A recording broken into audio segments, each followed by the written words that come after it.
Bonjour à tous, bienvenue à cette session d'immunisation pour la santé, les soins de santé primaire.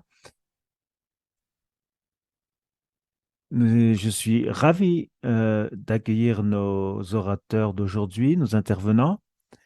J'aimerais vous faire remarquer que vous pouvez écouter la présentation en français. Pour ce faire, sélectionnez le globe en bas de la fenêtre et choisissez la langue que vous désirez écouter. Si vous avez des difficultés, faites-le nous savoir dans le chat. À ce propos, vous pouvez vous présenter, nous dire d'où vous venez dans le chat, ainsi que votre nom. Euh, Vous pouvez également utiliser le chat si vous avez des problèmes techniques. Si vous avez des questions pendant la présentation, veuillez utiliser la case de questions-réponses. Vous pouvez y poser des questions à n'importe quel moment et un intervenant donc va y répondront aux questions au fur et à mesure. Et puis, nous vous enverrons également les liens de la vidéo puisque cette session est enregistrée. Nous le mettrons dans le chat. Je passe maintenant la parole à Dr. Lenka. Merci beaucoup, Alex, et je souhaite une chaleureuse bienvenue à tout le monde. Je suis vraiment ravi de vous accueillir à ce webinaire. Je m'appelle Flake Olenka et je suis donc la responsable d'immunisation avec USAID à Washington. Je suis également co-chair de stratégie priorité 1. Et c'est donc un programme d'immunisation pour les soins de santé primaires. Nous sommes ravis de vous présenter ce webinaire aujourd'hui.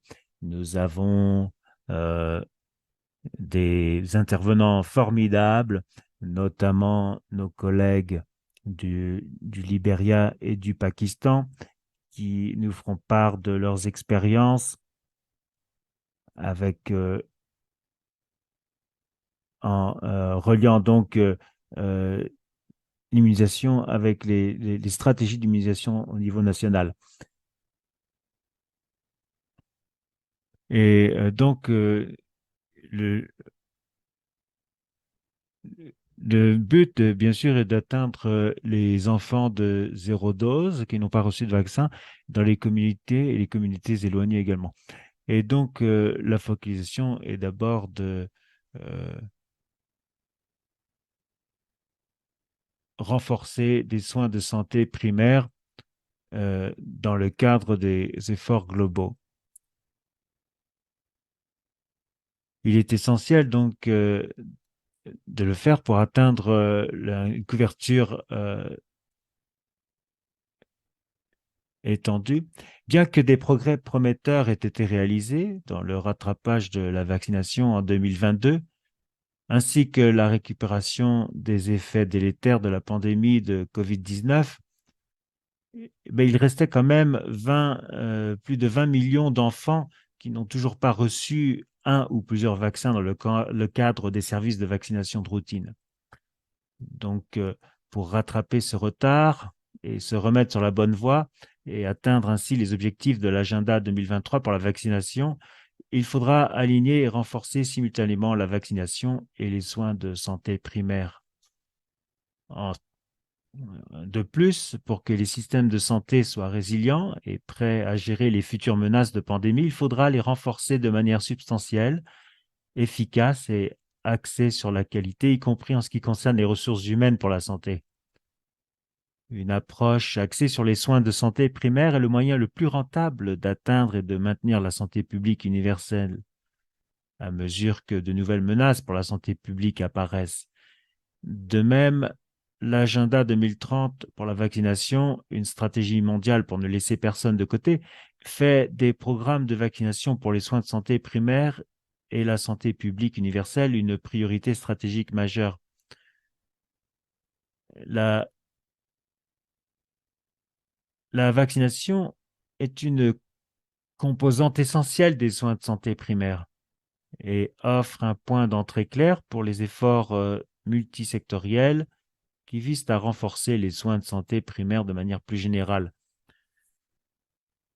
compte tenu des atouts largement reconnus des programmes de vaccination, il est possible de s'appuyer sur ces atouts pour en faire bénéficier d'autres programmes dans le cadre des soins de santé primaire. De même, des programmes de soins de santé primaire solides sont nécessaires pour garantir l'utilisation des vaccins tout au long de la vie et jouent un rôle important dans l'intégration de la vaccination COVID-19 dans les systèmes de routine. Ceci est particulièrement évident pour les vaccins administrés à différents âges.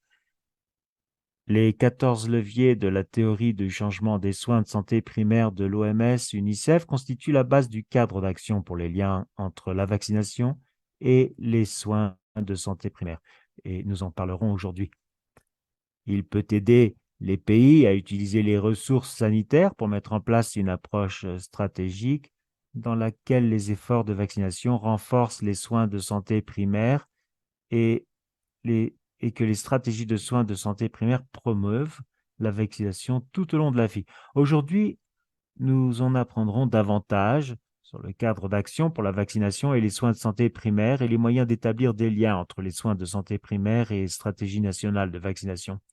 Et puis, nous nous inspirons d'études de cas. Nous entendrons parler des expériences du Libéria et du Pakistan. J'ai donc maintenant le plaisir d'inviter Joanna Fiman de l'OMS, de WHO et le comité directeur de la stratégie nationale de vaccination à faire quelques remarques. Et à n'importe quel moment, vous pouvez mettre vos commentaires, vos questions dans la case de questions-réponses en bas de votre écran. Johanna, je vous passe la parole. Merci beaucoup et bienvenue à tous. Il est merveilleux de voir tellement de noms, tellement de participants. Je m'appelle Johanna Filman et je travaille donc notamment auprès des stratégies d'immunisation nationale. Et j'ai vraiment le plaisir de donner un contexte ici pour notre conversation. Tout d'abord, IA 2030 que Follacke vient de mentionner a trois objectifs principaux. D'abord, réduire par 50% le nombre d'enfants qui ne reçoivent pas de dose de vaccin. Plus de 500 introductions de vaccins donc, dans les pays, ainsi que 80% de couverture donc, pour les enfants, pour la vaccination des enfants. Et je crois que ce que nous voulons vraiment souligner ici, c'est la stratégie donc d'immunisation en tant que pilier vraiment pour l'implémentation et l'impact de IA 2030. Et vous voyez ici donc le positionnement de la planification au niveau du pays qui permet vraiment au pays d'identifier leurs priorités et d'élever ainsi ses priorités au sein de la structure donc de IA 2030. C'est donc un outil pour soutenir les pays et les aider à définir ses priorités et pour vraiment être en mesure de comprendre la vision et la direction que les pays apportent à IA 2030. Diapo suivante, s'il vous plaît. Et donc, pourquoi est-ce qu'on encourage les pays à considérer ces approches de planification stratégique? Eh bien, on a vu au cours des mois derniers, des années dernières, bien sûr, que le coût de la vaccination s'est accru, notamment après la pandémie de la COVID-19. Les pays ont donc besoin de se remettre sur pied pour la couverture donc, de l'immunisation des enfants, surtout après la pandémie, et en plus donc atteindre les objectifs élevés donc de IA 2030 donc, dont je viens de parler.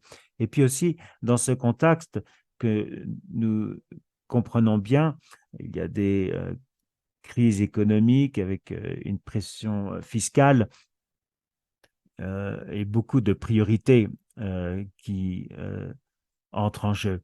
Et donc, il est essentiel de planification, définir les objectifs, les priorités au niveau stratégique, ainsi que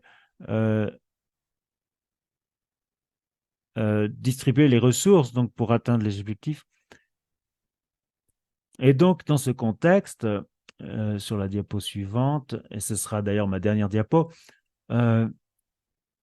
le INES, les directives du NIS qui ont été distribuées en 2021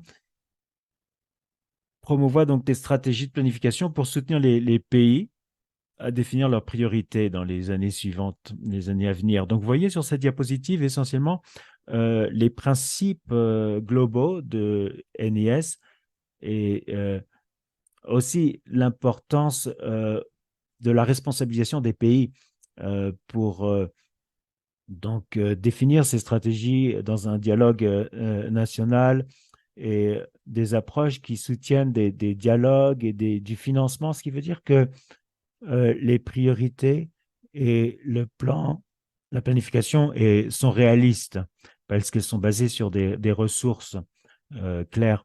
Et donc, il est important, et on voudrait le souligner aujourd'hui, l'intégration et l'optimisation des ressources disponibles. Comment est-ce que le NIS peut s'intégrer dans la planification du secteur de la santé et les processus de chaque pays? Vous voyez ici sur la gauche euh, les rôles de chaque participant et qui peuvent aider les pays à développer leurs plans stratégiques.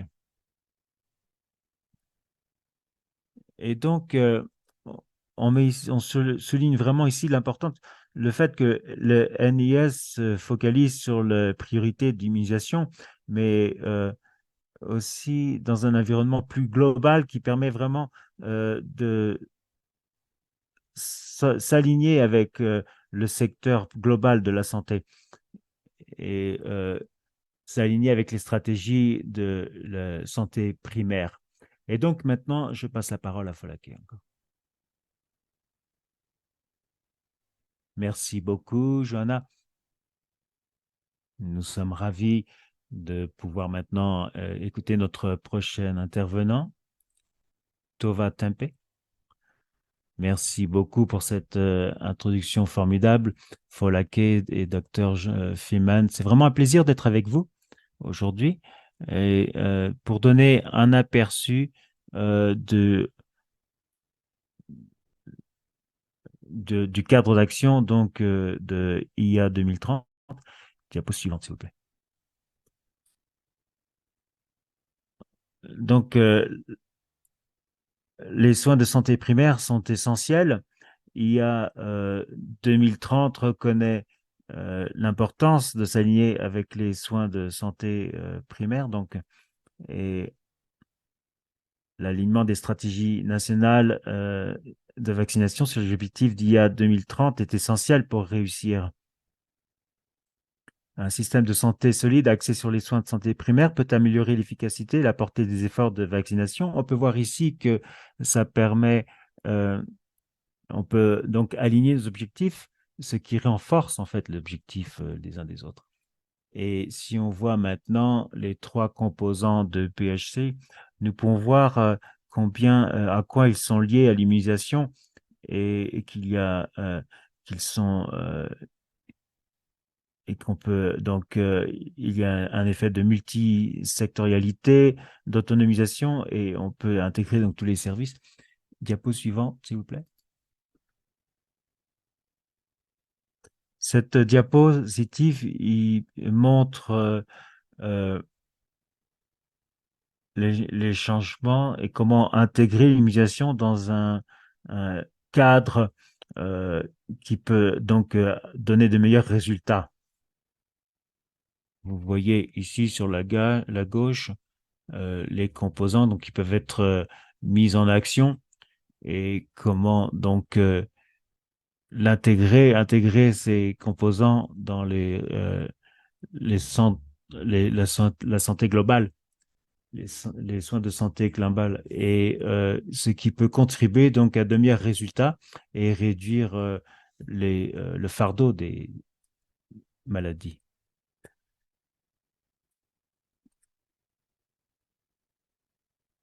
Donc, le cadre d'action a été développé à partir d'exemples de différents pays et comment fortifier donc les services de soins de santé globale.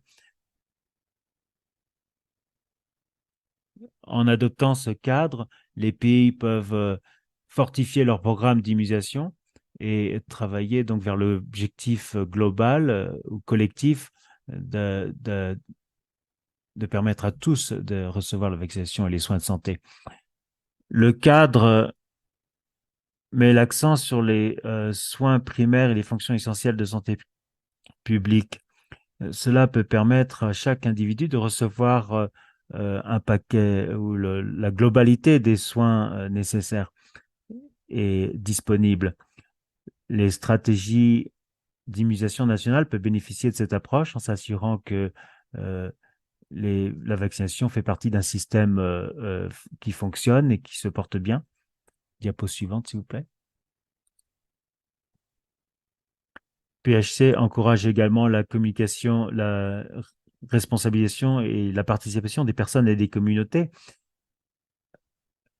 Souvent, les centres de santé ont des liens très forts avec les communautés locales et donc euh, ils peuvent travailler ensemble avec PHC et donc les parties prenantes pour s'assurer que les décisions, les stratégies fassent vraiment répondent vraiment aux écarts qui existent. Il est important aussi de travailler, le travail multisectoriel est important parce qu'il peut contribuer à régler donc les problèmes liés au sexe et aussi mettre en place des règles quand elles sont nécessaires. Dans les diapos suivantes, nous allons regarder un peu plus avant les leviers stratégiques et quelles actions peuvent être mises en place pour chaque levier. Vous voyez sur la gauche donc les points à considérer. Je ne vais pas les regarder en détail, mais j'aimerais souligner ici, sous le cadre donc de gouvernance et cadre politique, euh, des structures de gouvernance des cadres politiques et une réglementation en faveur des soins de santé. Donc, on va passer à la diapo suivante. Ici, donc, nous avons les leviers opérationnels de PHC qui peuvent être appliqués à l'immunisation. Les modèles permettent de la participation avec d'autres prestataires de la santé et aussi, par exemple, les prestataires de santé au niveau des soins des centres de santé locaux et puis des systèmes aussi de gestion locaux. Diapo suivante. Et puis ensuite, si on continue plus avant que la liste des leviers opérationnels, on peut regarder euh, par exemple les technologies numériques pour la santé, l'utilisation d'inscriptions numériques, par exemple, qui peuvent être utilisées. Et donc, cela permet de euh, faire le point sur les outils qui peuvent permettre l'accès. Et par exemple, ici, la recherche axée sur les soins de santé primaires, c'est donc la recherche et la gestion des connaissances, y compris la diffusion des enseignements et l'utilisation des connaissances, donc pour accélérer l'extension des stratégies réussies. Maintenant, j'aimerais présenter des stratégies. On voit par exemple ici les 7 étapes du processus et au sein de chaque étape, euh, les domaines qui peuvent être liés donc à PHC. Et ça permet donc de considérer les facteurs qui sont liés à PHC au sein de la discussion. Il est important euh, de réfléchir aux obstacles et en plus, euh, donc en plus des ressources, on peut utiliser les ressources PHC pour mieux comprendre les défis et dans le fait donc de toucher les populations avec les soins d'immunisation ainsi que les soins globaux de santé et s'assurer que l'INS s'aligne avec les stratégies de santé de chaque pays, c'est absolument essentiel. Et puis, dans le cadre des suivis et d'évaluation, on peut veiller à ce que des indicateurs soient inclus pour suivre l'objectif de renforcement du programme et qu'ils soient inclus aussi pour suivre l'intégration de la vaccination dans d'autres services de soins primaires, et ça au moins de manière annuelle, de façon annuelle.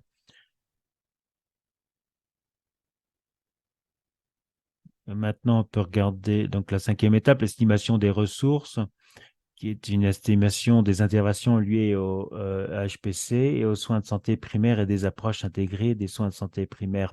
Et puis ensuite, il sera absolument essentiel d'avoir donc euh, le- l'approbation et l'endossement donc de tous les parties prenantes.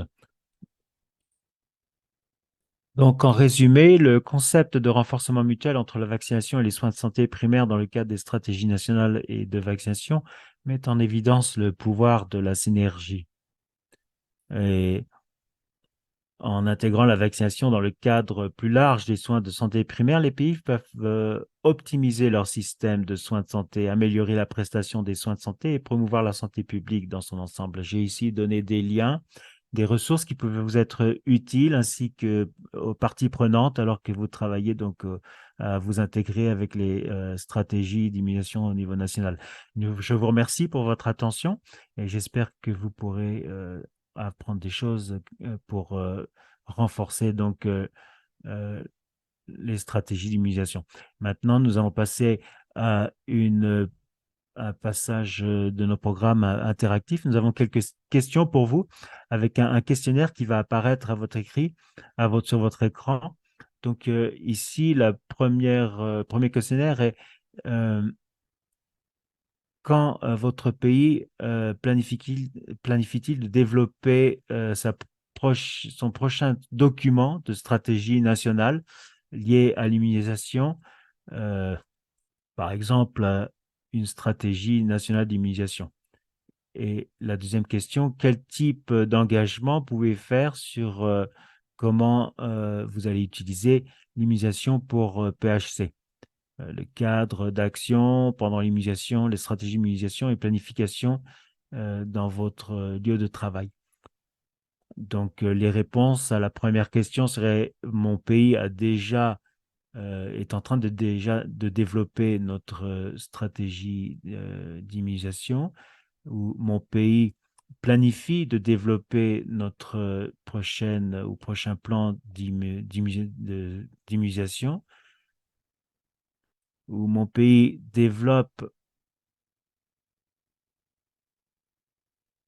l'a développé au cours des 1 ou 3 années passées, ou je ne sais pas.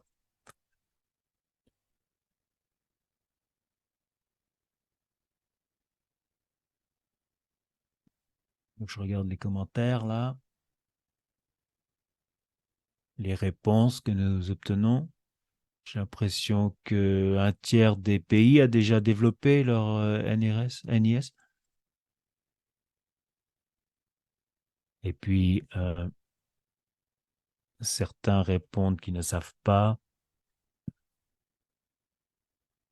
ou que ça a déjà été développé ou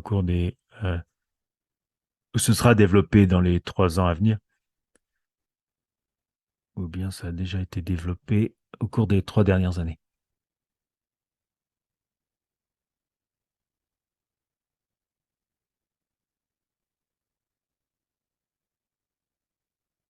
OK.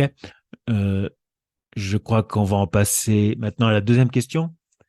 Euh, donc, quel genre d'engagement vous pouvez faire sur comment vous allez utiliser donc euh,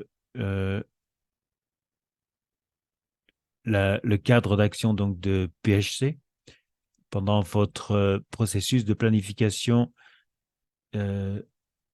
et de stratégisation, donc de l'immunisation dans votre lieu de travail. Donc, quand il y a deux options, je téléchargerai le cadre du site et je le partagerai avec mes collègues. Je considérais comment l'intégrer dans le plan de stratégie d'immunisation de mon pays. Et notez que vous pouvez aussi choisir plusieurs options qui s'appliquent à votre travail pour cette question. Et maintenant, nous allons laisser un peu de temps pour les réponses. Je crois qu'on a déjà toutes nos réponses aussi pour ces deuxièmes questions. OK, formidable.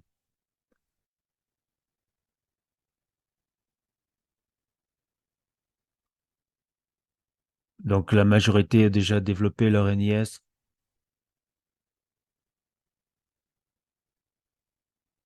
Certains ne savent pas, il sera développé dans les 1 à 3 ans à venir.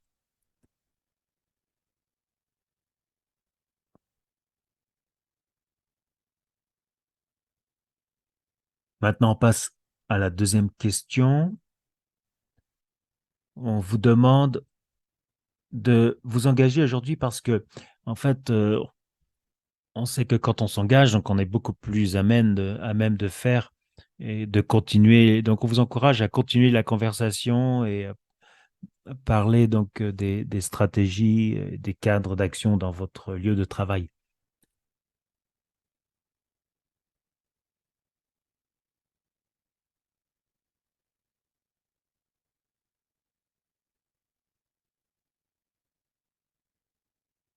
OK, le questionnaire a été fermé.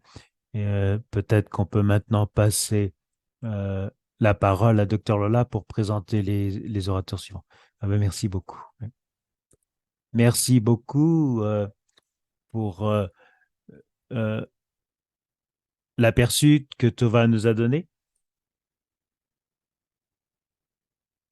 Et euh, donc, elle nous a donné un aperçu de l'IA 2030.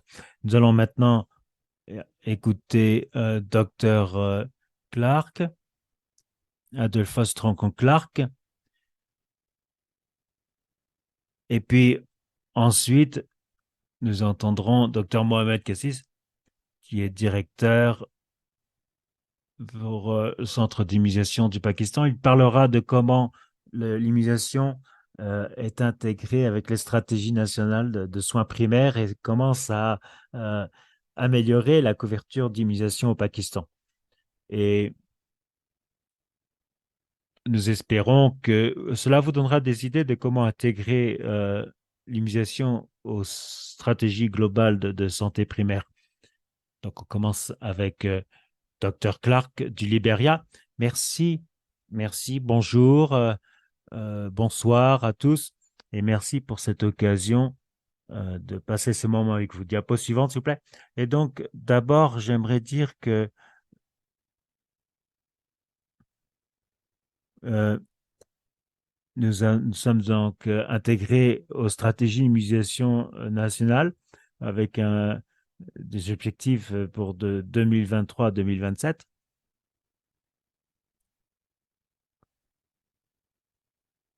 Et le but donc est d'avoir des objectifs pour prévenir, protéger les populations avec donc contre des maladies qui peuvent être euh, évitées par les vaccins.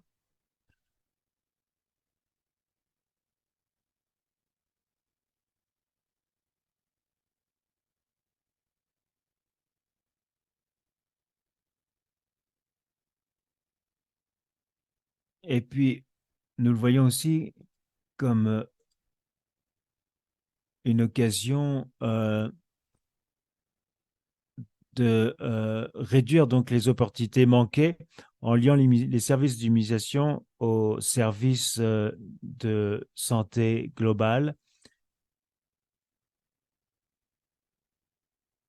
Et puis, ça nous aide donc à chercher, trouver des occasions de vacciner. Et donc, voici les composants, les aspects dont nous allons parler. Euh, Diapo suivante.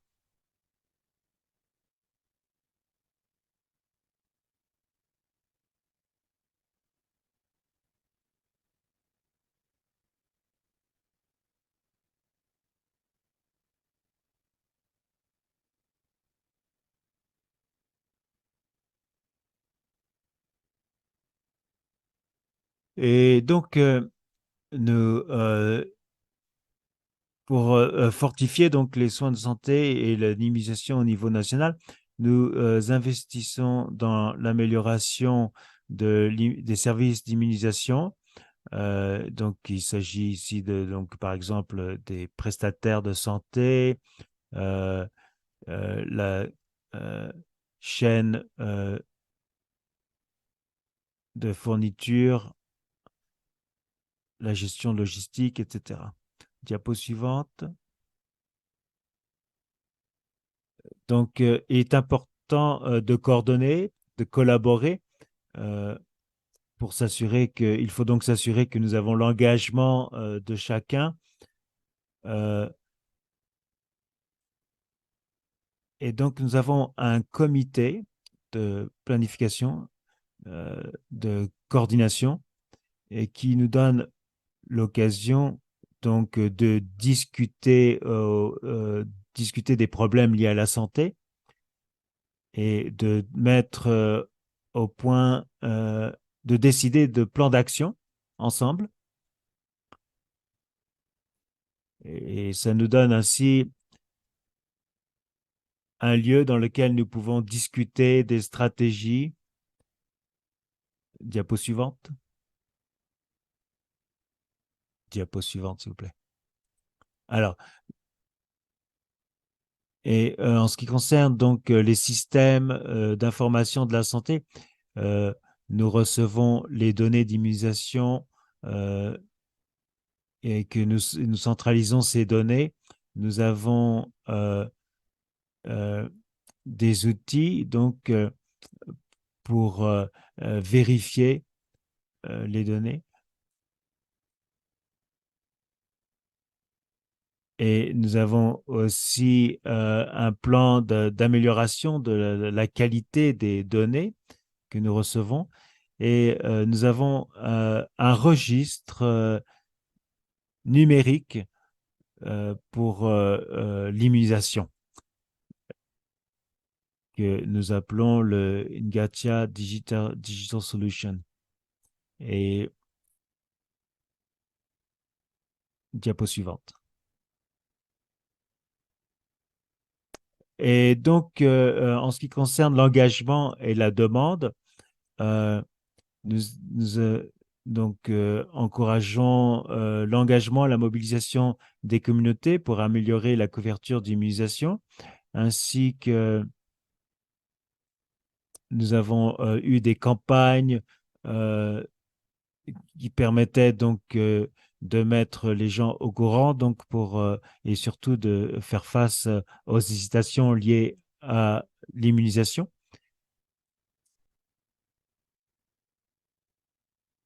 En ce qui concerne la couverture et l'équité, il faut donc s'assurer d'avoir un accès égal aux services d'immunisation pour tous les groupes de la population en faisant face, donc en répondant aux obstacles, par exemple aux obstacles géographiques, économiques ou aux facteurs socioculturels.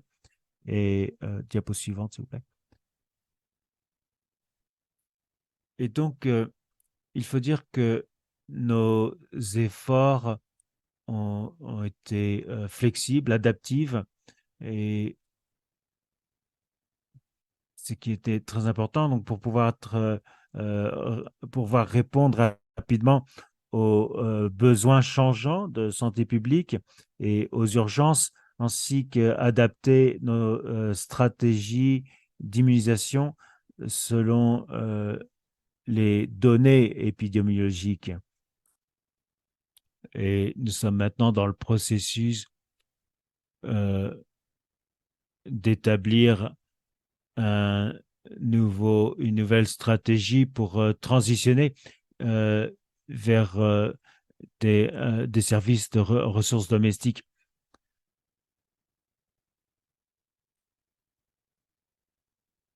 Diapo suivante, s'il vous plaît. Et donc, pour résumer, je dirais que le fait de lier les soins de santé primaires avec les stratégies d'immunisation nationale est absolument vital pour avoir une couverture optimale d'immunisation et réduire les nombres d'enfants qui ne reçoivent pas de vaccin. Et ça permet euh, de fortifier les systèmes de santé, de coordonner l'engagement et la demande et les systèmes d'information liés à la santé. Et nous avons appris vraiment euh, l'importance de l'engagement politique. Merci de nous avoir fait part de votre expérience au Libéria. Maintenant, nous allons parler de l'expérience au Pakistan avec Dr. Fazi, Dr. Kazi.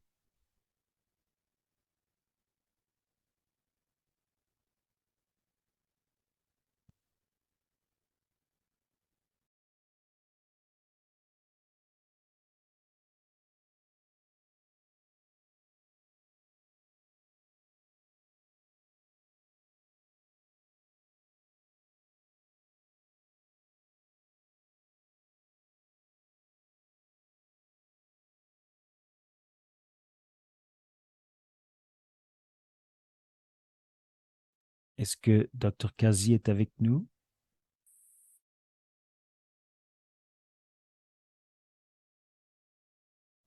Je crois qu'on l'a perdu. Jessica? Oui, Alex, est-ce que tu veux peut-être mettre la première partie de l'enregistrement et peut-être il peut se joindre à nous à nouveau et prendre à jouer. Nous avons deux questions intéressantes en attendant. Euh, et je me demande si pour la première question, Togo, est-ce que tu aimerais en parler, Tova? Dr. Kero a demandé, est-ce que donc la question c'est l'OMS sait-elle s'il existe ou WHO sait-elle s'il existe des exemples de pays où l'immunisation ne fait pas partie de leur système de PHC. Donc, Tova, est-ce que tu as des éléments de réponse? Merci, Jessica, et merci pour cette question. Je crois que nous avons tout un tas d'expériences selon les contextes et les contextes et les systèmes de santé primaires à travers le monde. Et il y a plusieurs actions, plusieurs exemples en fait de contexte et de phase de développement. Et donc, je crois que euh, c'est peut-être un bon endroit à regarder pour les pays qui n'ont peut-être pas d'engagement de leurs dirigeants, voir peut-être y trouver des façons de fortifier l'approche de PHC en voyant les différentes activités qui sont soulignées dans le cadre d'action et lier donc des actions euh, avec les stratégies d'immunisation. Donc, je crois que Dr. Kazi est à nouveau avec nous, donc je vais m'arrêter. Mais en tout cas, merci pour ces questions. Merci beaucoup. Euh, Bonsoir. Euh, Merci à tous nos participants. Aujourd'hui, notre webinaire se focalise sur les programmes d'immunisation avec les cadres pour l'action, euh, notamment en se concentrant sur le lien avec les stratégies d'immunisation nationales. Et donc, on utilise également donc les exemples des pays pour avoir de meilleurs résultats. Diapo suivante. Ma présentation sera comme suit. Ça vous montre, donc on va parler de l'engagement international et national pour l'intégration des stratégies de santé primaire. le statut des indicateurs clés de développement durable, les liens avec les stratégies d'immunisation nationale, les modalités de l'immunisation avec les plans avec les soins de santé primaires, l'impact sur les indications et l'immunisation. Diapo suivant. Alors, je vais commencer avec l'engagement. Comme nous le savons tous,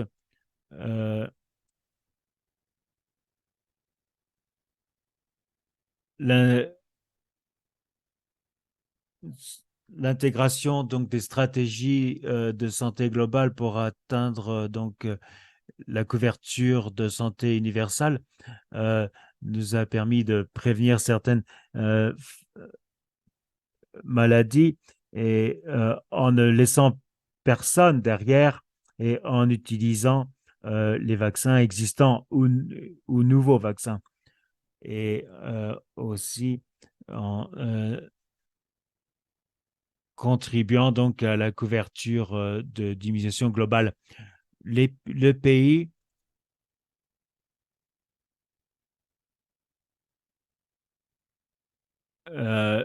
suit donc l'agenda de API 2030 et d'autres pour contribuer donc, comme il a été dit, euh, aux programmes donc, qui ont été mis en place pour les différentes initiatives en place. Et donc,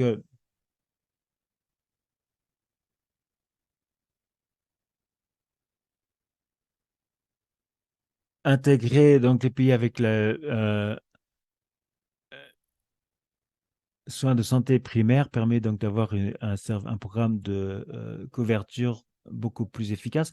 Vous voyez ici des données qui montrent le statut des indicateurs au Pakistan. Euh, donc, ce sont des données qui ont été, qui viennent donc de la période 2018-2000 et 2020. Et bien sûr, ces données datent d'il y a 2 ou 3 ans, mais le Pakistan a, a vu sa population accroître de 2,5% selon les derniers recensements. Et donc, tous ces sondages seront mis en place et nous recevrons les données. Donc, nous savons tous que euh, la couverture nationale universelle de soins de santé est un objectif national. Je vais maintenant parler euh, du programme national EPI qui utilise environ 15 000 vaccinateurs. Donc,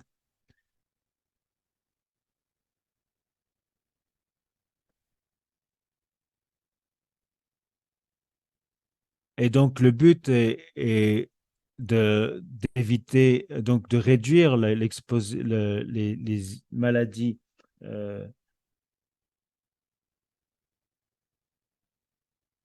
auprès des populations éligibles pendant les pandémies et les urgences. Diapo suivante. Voici un exemple des liens entre les stratégies nationales d'immunisation et au niveau de direction de la santé.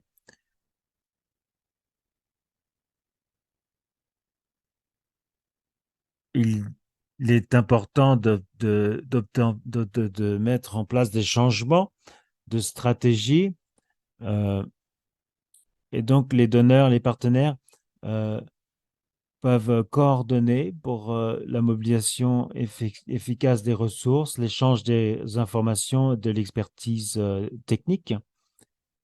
Diapo suivante. Voici les quelques exemples de comment PHC et l'immunisation euh, les, sont discutés au niveau national, au niveau des districts, au niveau des provinces, et comment ils ont discuté donc fréquemment avec des réunions annuelles, trimestrielles et mensuelles. Et tout cela a créé un environnement pour la coordination efficace, la gestion financière et tous les niveaux du programme. Diapo suivante.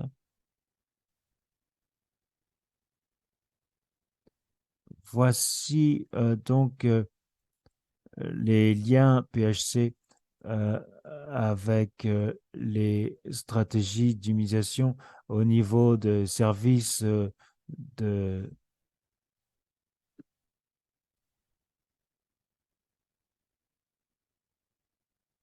livraison. Donc, vous voyez ici en haut à gauche, euh, vous voyez le flot d'informations qui va de la communauté au niveau du district et même au niveau national. Et donc, cela indique l'information sur le fait euh, de faire, de regarder donc les données de vaccination au niveau national. Et puis, vous voyez ensuite les références des patients en gris. Ça montre comment les patients sont référés dans le système et pour avoir accès aux services et faire face aux besoins des patients. Et puis, il y a aussi le flot matériel qui est très important et euh, qui permet donc de collecter les échantillons et les envoyer pour être testés. Et ça montre donc que la couverture d'immunisation euh, a été améliorée après l'intégration du modèle PHC et ça fait face aux différents obstacles et atteindre donc les populations marginalisées, notamment. Diapo suivante. Voici un autre exemple au niveau de la communauté. Euh, il y a donc 8 services à la famille au niveau communautaire. Euh, Au Pakistan, nous avons un programme qui se focalise sur les soins primaires euh, avec l'expansion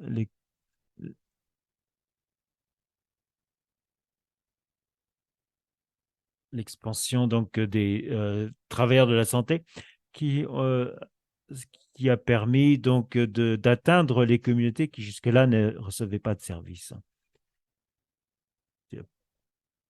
Voici les modalités des services d'immunisation au sein donc de soins de santé primaires. Euh,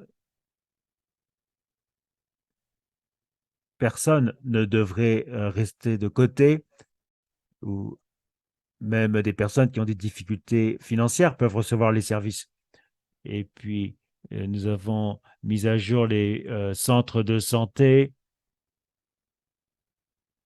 et puis l'intégration des services d'urgence.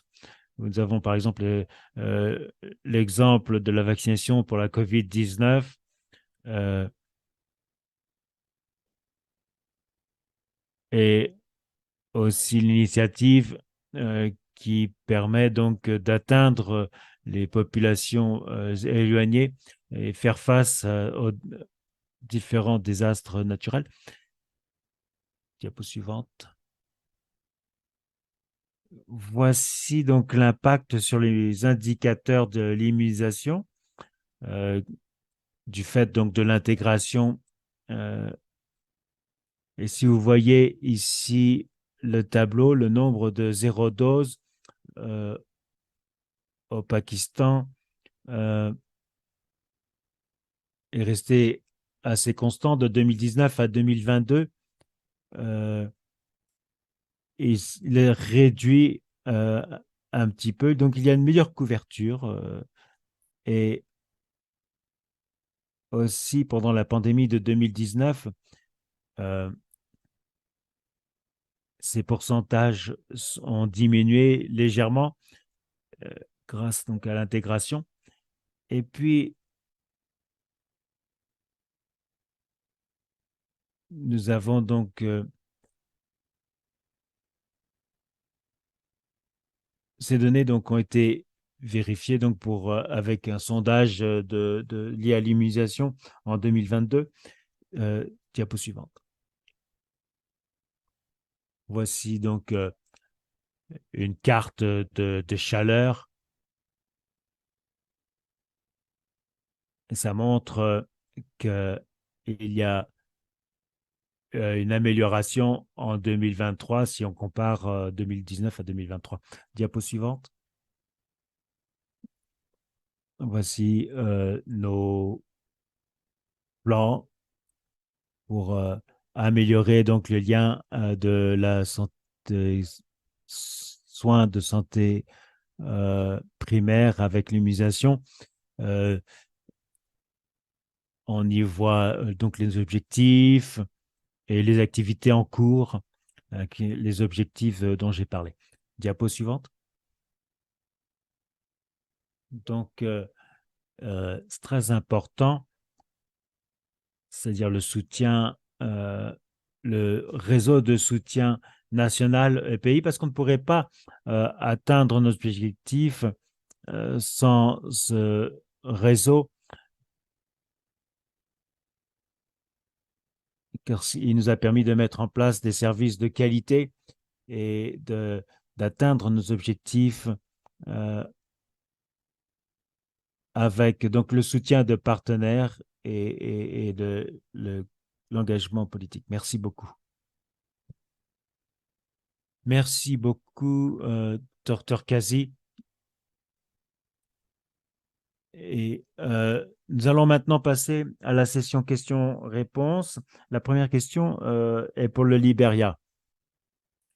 Comment établissez-vous, comment vous avez établi avec vos partenaires donc les fonds euh, le, et puis en même temps, euh, on aimerait aussi entendre les autres orateurs. Donc, comment vous avez obtenu le soutien du gouvernement pour ces activités de d'immunisation.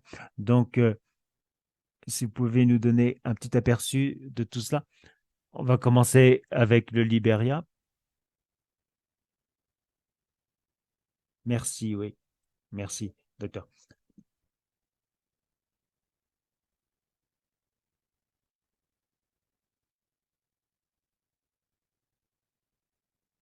Donc, notre, l'engagement de notre gouvernement pour l'immunisation était vraiment essentiel.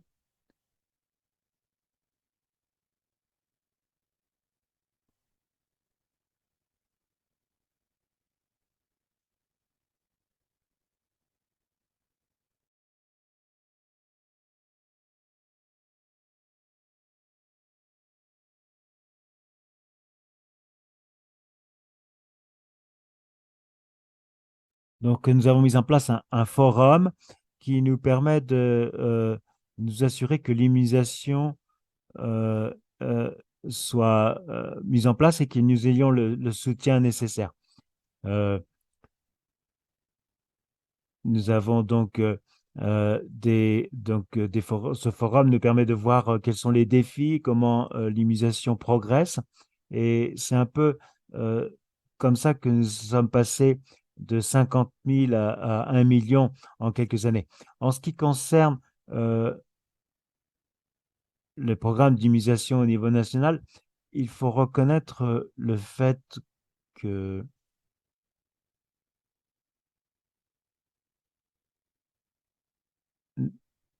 nous avons pu nous mettre à jour. C'est la chose la première chose que nous avons dû faire, c'est mettre en place un mécanisme légal et qui consistait à avoir à vérifier le soutien de la loi. Qu'est-ce que la loi disait en matière d'immunisation? Et en fait, nous sommes aperçus qu'il devrait y avoir des sous-sections pour se focaliser sur euh, la- d'avoir un forum de confiance, c'est-à-dire des mécanismes en place euh, pour avoir la confiance. Et donc, il a fallu identifier les commodités, les services pour contribuer à l'immunisation. Par exemple, nous avions euh, proposé.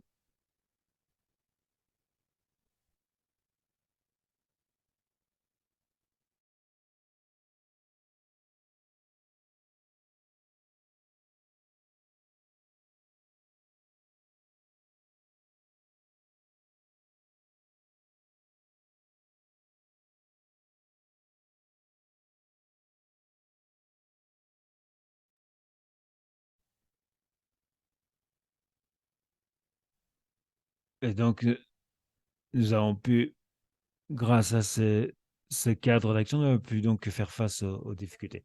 Merci beaucoup. Euh, Maintenant, nous allons passer la parole à Dr Kazi. Une question pour Dr Kazi.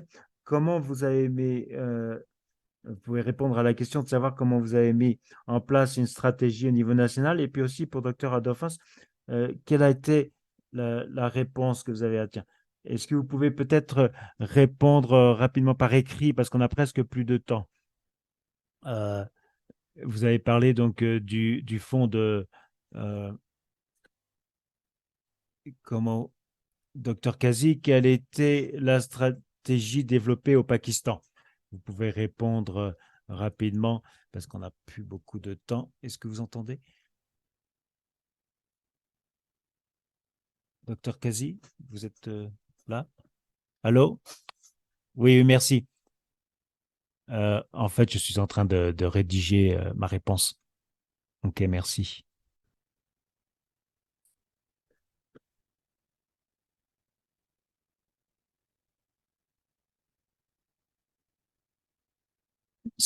Est-ce que je l'écris ou est-ce que je devrais la dire? Oh, je crois que vous pouvez donner vos réponses rapidement. Oui, en fait, la stratégie d'immunisation au Pakistan a commencé en 1978, euh, alors que nous avons reçu donc, nos premiers vaccins. Et puis, au fil du temps, puisque, comme je l'ai dit, le Pakistan a ce comité de coordination euh, auquel participent les ministères, les donneurs, les partenaires euh, pour donc l'échange des informations, des données, des expertises. Et nous avons donc pu mettre en place des nouvelles règles d'intervention. Et donc, nous avons eu, depuis cette stratégie mise en place en 1978, il y a eu donc nous l'avons développée. Et puis, nous avons maintenant un, un groupe de techniques qui comprend des experts techniques euh, et qui est maintenant, qui comprend le président d'association pédiatrique du Pakistan et d'autres experts, euh, d'autres partenaires ou donateurs qui participent également pour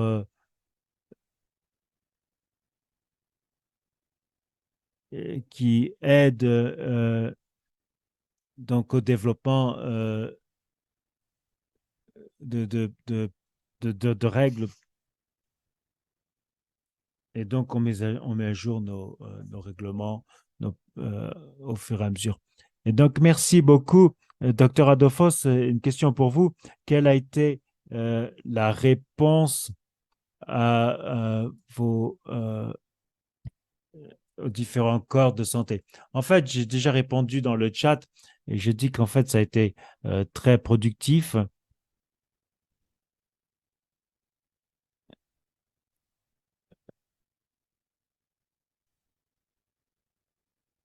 Et donc, ça a permis d'obtenir l'effet complet. Donc, ils nous ont donné beaucoup de soutien.